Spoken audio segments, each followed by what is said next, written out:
and welcome to the Parent and Infant Mental Health Scotland new video log series. My name is Emma and I'm the comms officer for PIMS.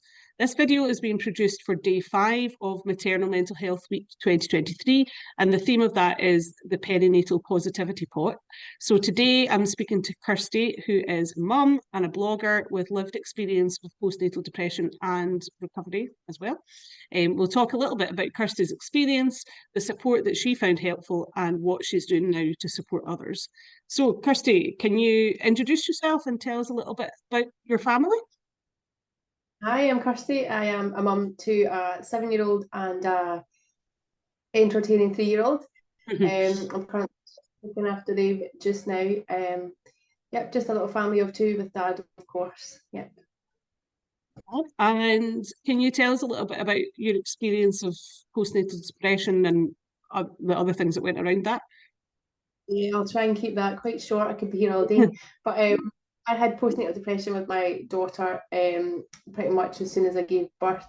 And it's quite a dark, brutal story where postnatal depression tried to rip my life apart. It made me feel lonely, isolated from my partner, from everyone. It made me quite suspicious of everyone in my life, including my partner. And it took me a long time to realise that I had postnatal depression. It was my partner that noticed it first and asked, well, kind of forced me to go to the GP. And from there I got medication, I went to therapy, and just did a lot of really brutal inner work to understand why I was feeling that way and why I was suspicious and why I didn't love my baby and really just hated life. It just was a horrible, dark, nasty time in my life. Yeah. Mm-hmm. And was there anything, so you kind of touched on a couple of things that a couple of sources that you got help from. Was there any particular support you found particularly useful and helpful? Yeah, I think the best support was, I'm quite lucky with my partner, was very supportive and understanding, friends, but I would say the best support I found was online. That's when my partner was like Googling like what's wrong with my, not wife, but girlfriend. And so then I went online and then I discovered this whole world of like moms that would say things that were similar. Not, it's really hard to share your story, isn't it? Because it's so intimate and so private. But online, mums would hint at it, and then I would chat to them, and then they would tell me their story, and I was like, oh my goodness, these women feel exactly the same as me. So it's not me. It must be depression. It must be something. So I really do think being on social media, on reading blogs, saved my life. I know that's quite dramatic, but I do think other people sharing their story is 50% of the reason that I didn't go to the dark place that I used to fantasize about. So I would say people online. Yeah. Okay. And so that probably again touches on the next question.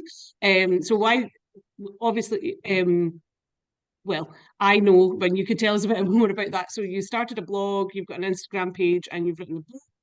You want to tell us a wee bit more about that and tell us again why you thought it was so important to share what you'd experienced? Yeah, so I first started the blog as an outlet. I like to write, and it was just like an outlet of how I could get these thoughts and feelings out my head. I don't think I actually wrote it for anyone other than myself, but then when I started writing it, it would first be my friends and my partner that could understand me better. So then that kind of snowballed to like people relating with me, and I thought, right, well, if people relate with this, I'm going to keep going because it was cathartic for me. It kind of healed my soul and healed other people, and then that just kind of snowballed onto going on social media, on Instagram, and then I would just start talking about life, but I didn't know I was doing it in like a way that would help others because I just like to moan and just like to see how life is. It kind of just kept going from there. But the more I did it, the more people would chat to me, and the more it just kind of reaffirmed what I feel and what, like, I'm not a bad mum, I'm not a bad person, I'm not struggling, it's hard, it's meant to be hard. I just found a lot of support online, so that made me keep sharing. And then, like I say, I like to write, so people were like, you should write a book, you should write a book. So I wrote the entirety of, from having, well, getting pregnant all the way up to pretty much current day life. I wrote the entire story in all brutal, honest detail. It's not an easy read. It's not a pleasant read either, but I thought it was important to add in, especially conversations that I remember. I remember breaking down, I remember rocking, I remember the nasty things I would say to my partner. So I just wanted to put it all in because I know that will help someone, because I know it helped me to other people, to be honest. So I thought that'll help someone. That's why I did it. Yeah. Yeah. And how are things for you just now? Did you suffer the same kind of things when you had your second child, or? No, I did worry the whole pregnancy. I did worry, and I did. It was always in the back of my head because to even consider getting pregnant, it was really difficult because my partner, he's obviously carrying his own pain and his own trauma from it. And even though I felt healed, you're still risking, aren't you? You're still doing it. But shockingly, it was like this magical birth and this magical love, all that stuff that I didn't think was real. And I was angry that other people had it and I didn't have it. And I didn't understand. I had that magical bond that everyone talks about. And it was amazing. It's hard. Don't get me wrong. Two kids is there's been times, and I have phoned and I have had treatment for my mental health in the last year because it's hard, but it's nowhere near like when I think about the things I used to think or I used to say, I just don't believe it. Like it just doesn't even make sense. Like if I read the book and I think I thought that, I'm like, that's a different person. So I'm completely different world right now. It's really good. Okay, fab. And is there a key message that you would want anybody who's watching to take away from your video?